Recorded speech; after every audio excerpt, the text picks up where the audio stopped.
politics of the country have undergone a change, and politicians also. But I made my choice, and I never changed my party.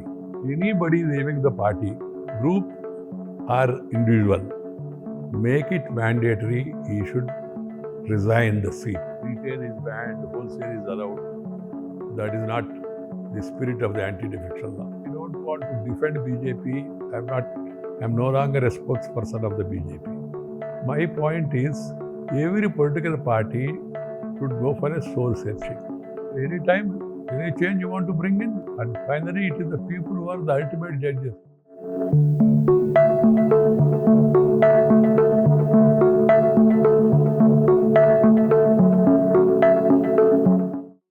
Because the politics, once upon a time, used to be based on an ideology, and there used to be commitment, conviction. But of late, we are seeing the politics of the country have undergone a change, and politicians also. They frequently change parties. With the result, people are losing confidence in the system. It has become so often that people, you don't know which man is there in which party. The other day I said in a public function jocularly, like the railway timetable and flight timetable, they put their signboard.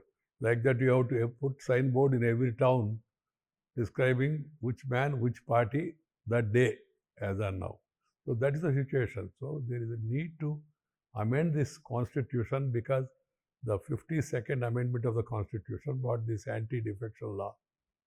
Anti-defection law need to be further amended. This is my firm feeling, having been in politics and having been an ideological political party throughout the life. But now what is happening is totally different.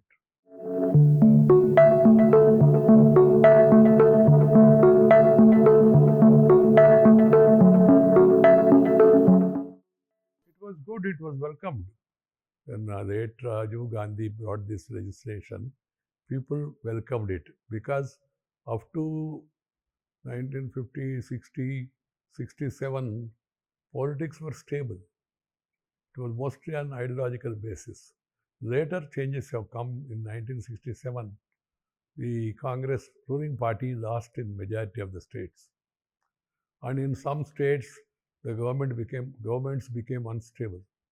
And I remember, I think in the state of Haryana, there was wholesale defection of the legislators. And it was called as famous Ayaram, Gayaram, because the person's name was Gayaram, I think. Ayaram and Gayaram. Yeah, yes. And there are some people who changed parties 3 times within 15 days' time. So that made people to think there's a need for legislation. And Congress, of course, for its own reasons, because after having consolidated themselves, they want to keep their stock together. This was my understanding. But at the same time, whatever may be their motive, the purpose was to have a anti-defection legislation. We all welcomed it.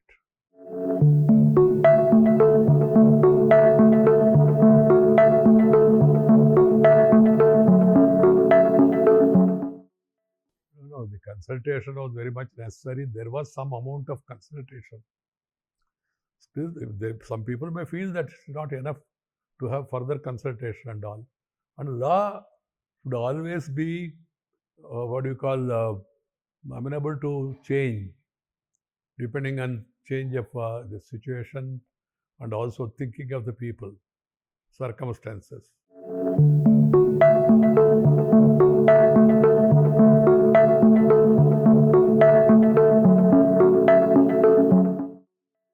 The thing is, earlier people's affiliation to any party,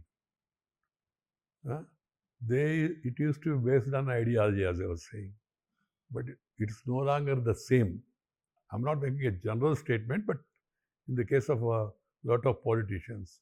And political parties are also feeling that there is a need for change of the anti-defection law. The law says that you can't change a party. If you are elected on a particular party ticket, if you want to change your party, you must resign that position. And then you must be at liberty to change parties, because after all, we are in democracy. People have got a liberty to change parties if they don't like ideology, or if they feel the leader is going autocratic, or in some similar circumstances. But you must give up the position. That is the spirit of anti-defection law.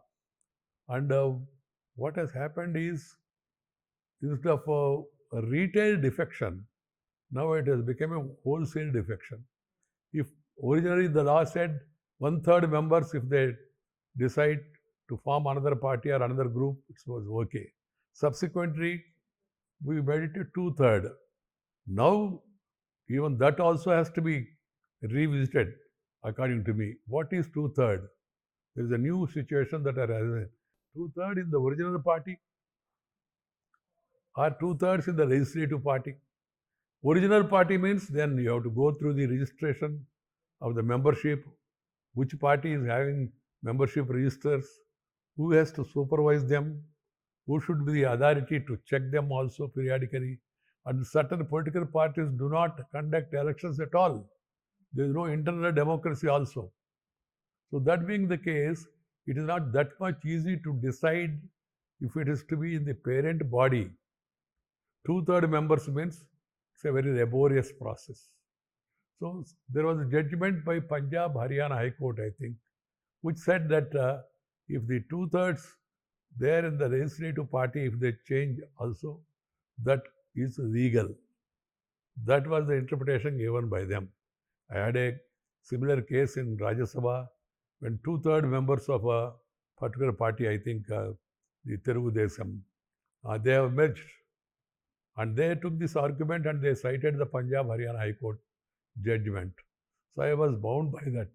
Though I thought legislature party means it's an elected body. And you got elected on the basis of the symbol and ideology of the party. So it should be party. But there are practical difficulties.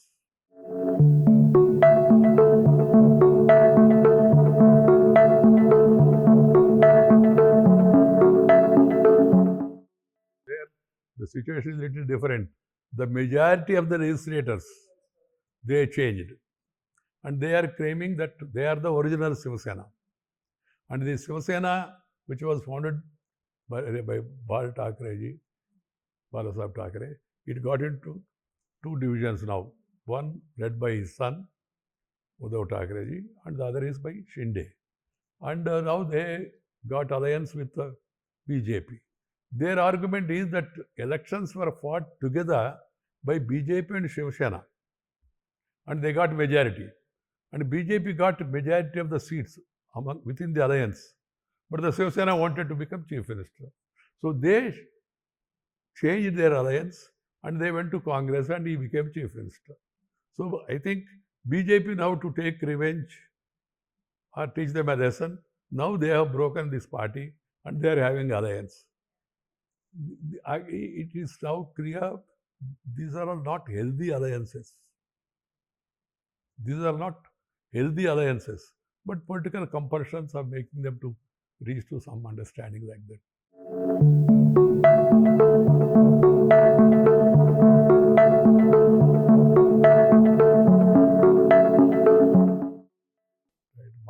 Yes. No, voter has reposed confidence in a party and a person also. You see party, its ideology, its functioning, and you also see the person also. Now, after all, you are electing a person. Party, at the same time, you are electing a person. So, how do you call it as a betrayal? That's again a big question. But they say that majority of us, more than 2/3, we have changed our allegiance from this to that party. That is their claim. The matter has gone to court also. And another important aspect is this: the anti-defection law or the law gives power to the speaker or the chairman. rightly so, according to me. After all, it's a legislative body. But there should be a time. Otherwise, if speaker sits on a particular case for the remaining term, then what is the purpose? So I feel that an amendment has to be brought in. The speaker or the chairman continue to be the deciding authority. It should not be left to anybody else. But time frame. And some people say this has to be taken away from the speaker and it has to be given to the judiciary. But we are seeing in judiciary also there are cases which are pending for years together. Election cases or even this anti-defection law cases also which are pending for years together. So that's not a correct solution. The correct solution should be the speaker or the chairman has to be mandated within 3 months or 4 months of filing a case. He has to decide this way or that way. At the end of the day, everything in this country, as per the constitution, it is prone to judicial process. Ultimately, judicial review, judicial process. As judiciary has to go through it, whether it is in accordance with the law or not. But law-making power should be to legislature, assembly or parliament. That is the crux of the problem.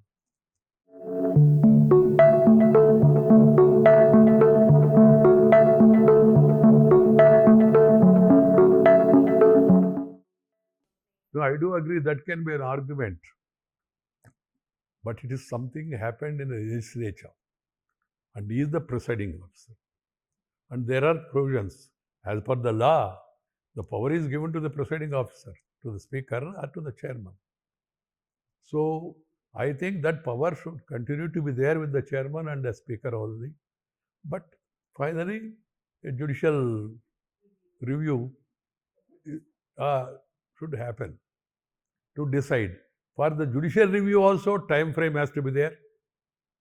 Yeah, judiciary is not above law, na? The very purpose of law is to see to it that the defection is stopped, or frequent changes of parties or change of parties is prevented. If that purpose is not achieved, simply taking away that power from the speaker or from the presiding officer and giving it to judiciary is no solution.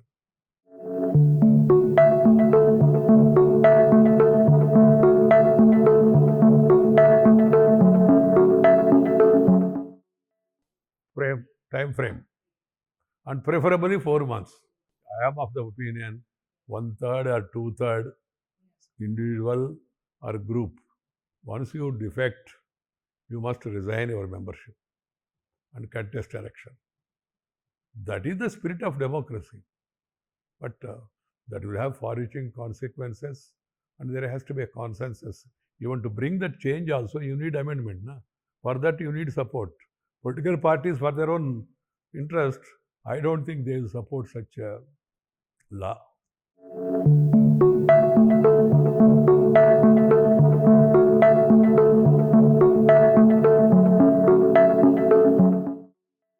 Many more governments have fallen earlier also. I am not confining to this regime or that regime. Comments are made keeping their political interest in mind. But my view is, basic principle, you are elected on a particular party ticket. If you are leaving that party, you must leave the position also. Position means MLA or MP. That is the only solution. And this retail is banned, wholesale is allowed. That is not the spirit of the anti-defection law.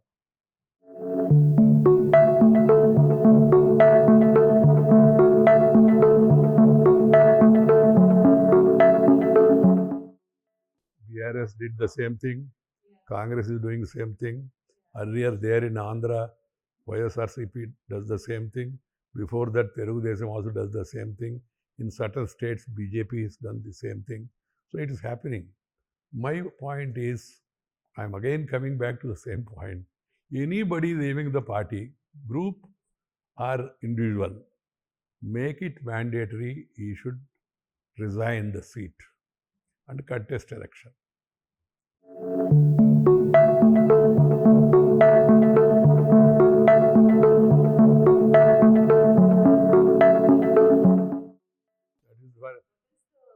because of affection for power.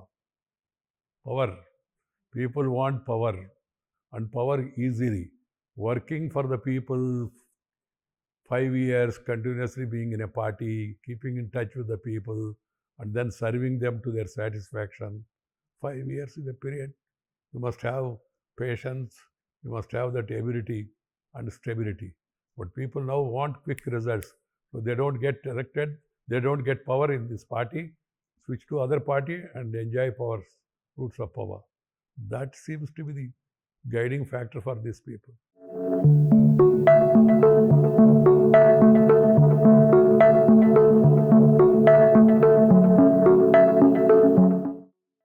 Ideologies are taking a back seat. More than ideology, it is lust for power that is prompting the people to change parties. So the anti-defection law has to be revisited, and the parliament in its collective wisdom should discuss all these aspects, pros and cons of any other changes that are being brought in. With the experience of last 75 years, we are the largest parliamentary democracy in the world, and we claim that we are the mature democracy, of course. So keeping that in mind, we must revisit the anti-defection law and bring changes in accordance with the need of the hour.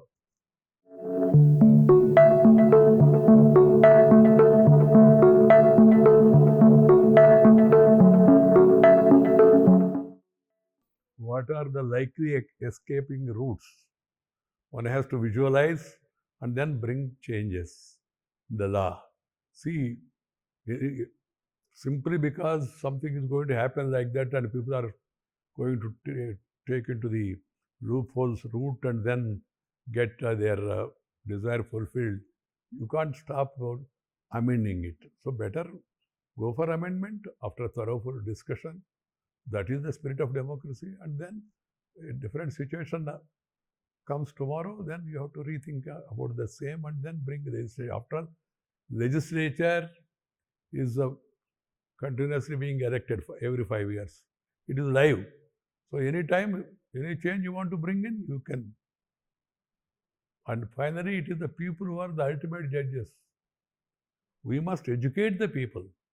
We must, who will educate the people? Political parties. Political parties themselves are indulging in this. So what is the remedy? The media, the well-meaning public, the so-called intellectuals, they must educate the people.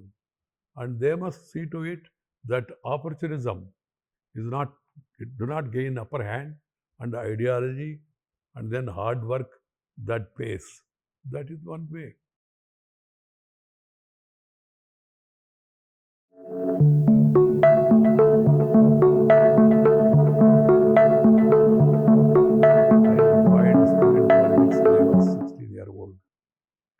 From then onwards, I held a number of positions.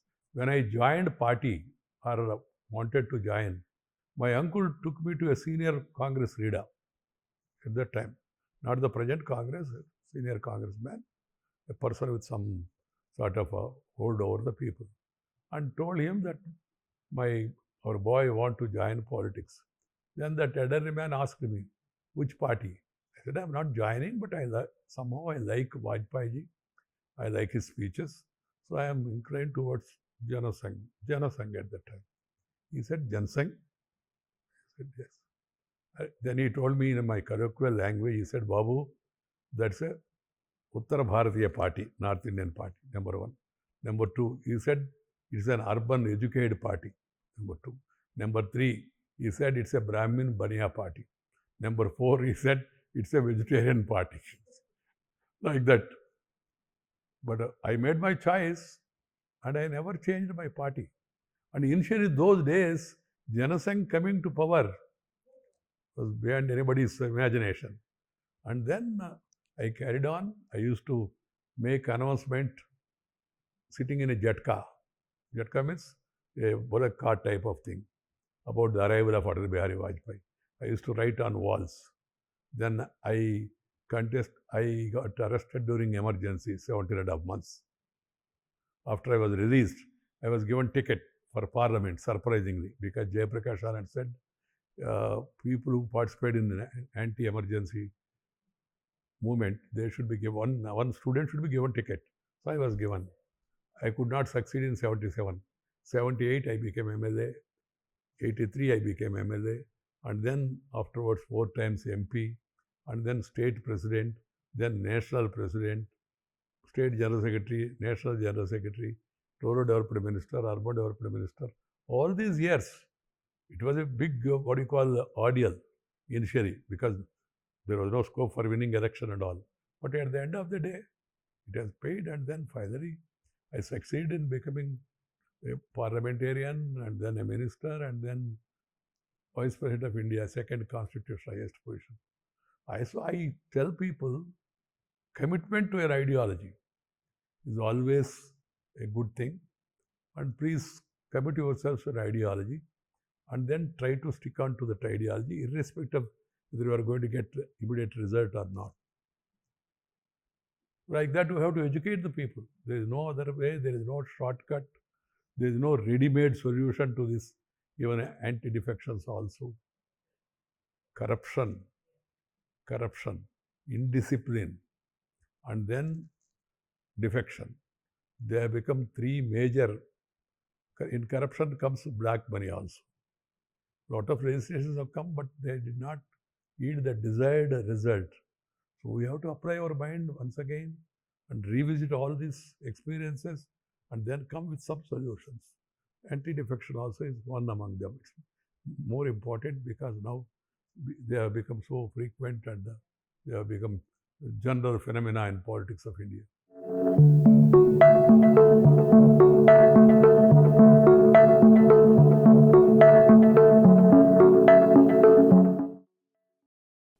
Number one, I don't want to defend BJP. I'm no longer a spokesperson of the BJP. My point is, every political party should go for a soul searching before accusing others. What you have done in the past, that every political party introspect, the solution will come. Congress accusing BJP. BJP accuses Congress saying that you are the grandfather of defections from 1962 onwards you have done it, or 67 onwards you have done it. That is not going to solve the problem. The leaders of different parties, except originally it used to be Janasangh and communists. They used to stick to their ideology because they joined party or politics to serve the people on the basis of their ideology. Subsequently, other parties and all, even those parties also, there is now in Telangana, CPM leader in assembly joined BRS, became a minister. I don't want to name him. So it's happening in those, as you are saying about BJP also, there are certain examples and all. So it's a larger issue that has to be taken care by the people themselves.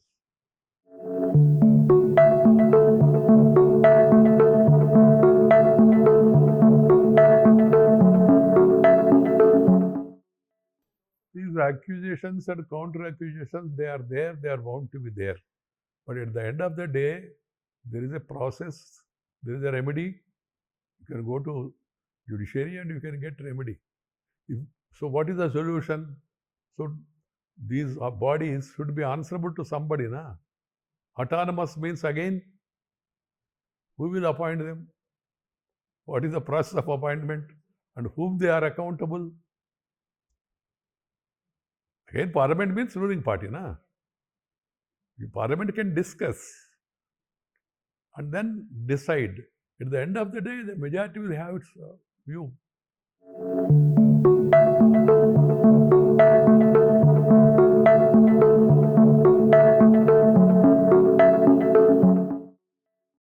That's one argument. When anti-defection law was brought in, stalwarts like Madhurima and all, they said, after all, it's a freedom of individual expression. How do you restrict it? Because the government or the ruling party or parties, they can issue whip to their members that they should vote as per the directive of the party. Because we are in a party system of governance. We are having a party system now. So party system means party is going to polls. You are elected on A, B, C, D. These parties are their symbols. Symbol also is given. So you have to go by the mandate of the party or by the directive of the party. Freedom of expression is also an important aspect. But once you joined a party or a group, that means you are committing to that group and its ideology.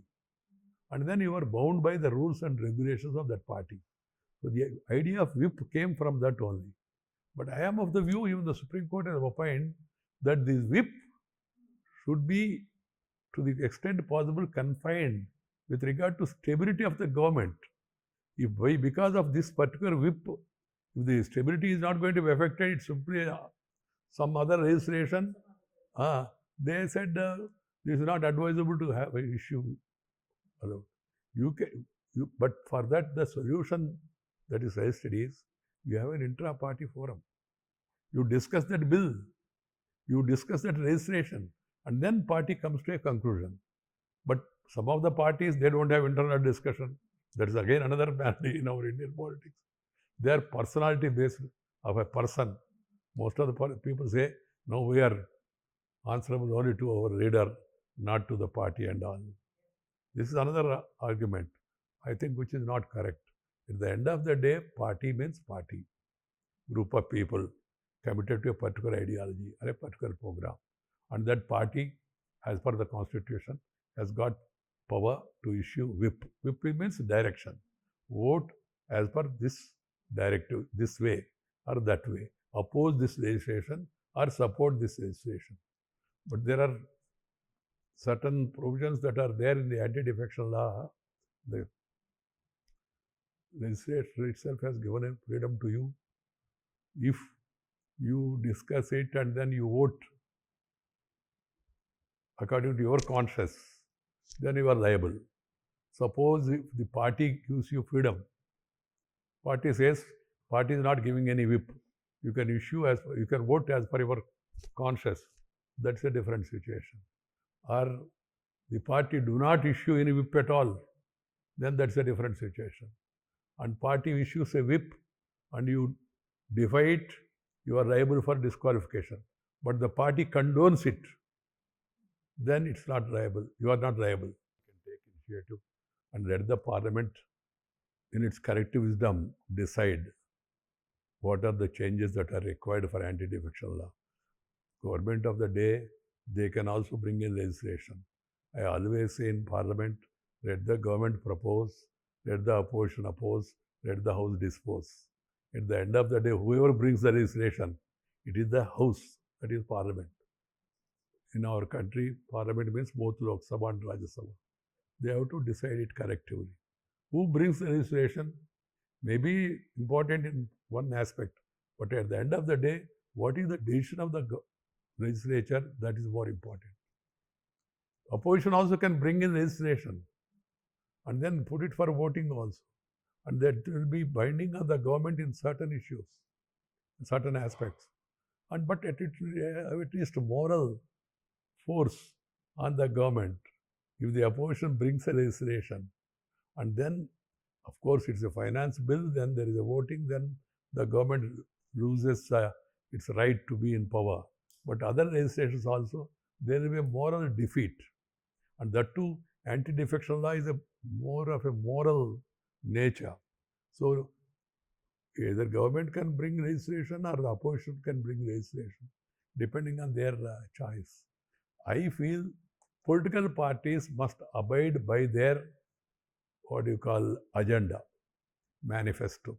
They should make a promise that they will bring a legislation to stop defections, number one. They will bring a legislation to see that whoever defies it is disqualified. Or they can also bring in legislations, they can also bring in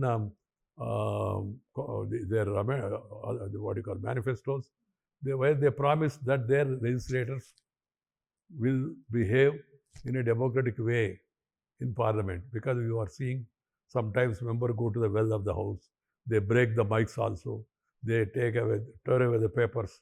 Still, they are not punished appropriately. So it is for the political parties. They must come up with the promise and they must fulfill that promise. And if they don't fulfill their promise, people should teach them a lesson. There cannot be a remedy in law for each and everything. At the end of it, it is the people's collective wisdom or their initiative that will offer solutions to the problems. I am of the view it's high time anti-defection legislation revisited. It's high time political parties will come out with a manifesto wherein they promise good conduct by their legislators. Decency, yes, decency, discuss, decide, and dispose. This way or that. Debate, discuss, and decide. But don't disturb. That is the fourth D. So 3 Ds. Political parties should make a commitment to the people and that they will abide by this. If they don't obey their manifesto, then again people. But at least to make a beginning, let the political parties make a commitment. If a political party makes a commitment and if their members do not uphold that commitment, party must take action against you. At the end of the day, speaker or chairman will take decision. But before that party, there were instances in the earlier days after we got independence. But now political parties, I will tell you, share my own experience. When there used to be hangama in the house, disturbance and all, my solution to that was adjourning the house for some time. I used to adjourn the house. And then I used to call members to my chamber, some of them, and discuss them, and then used to ask them, why are you doing like this? They say, sir, it is directive from the leader, directive from the party. So its main culprits are political parties also. They must come out with solution. In many of the cases, not in every case, in many of the cases. For conduct of the members also, political parties, they must really come forward to bring their members to order. That will be useful for a healthy democracy.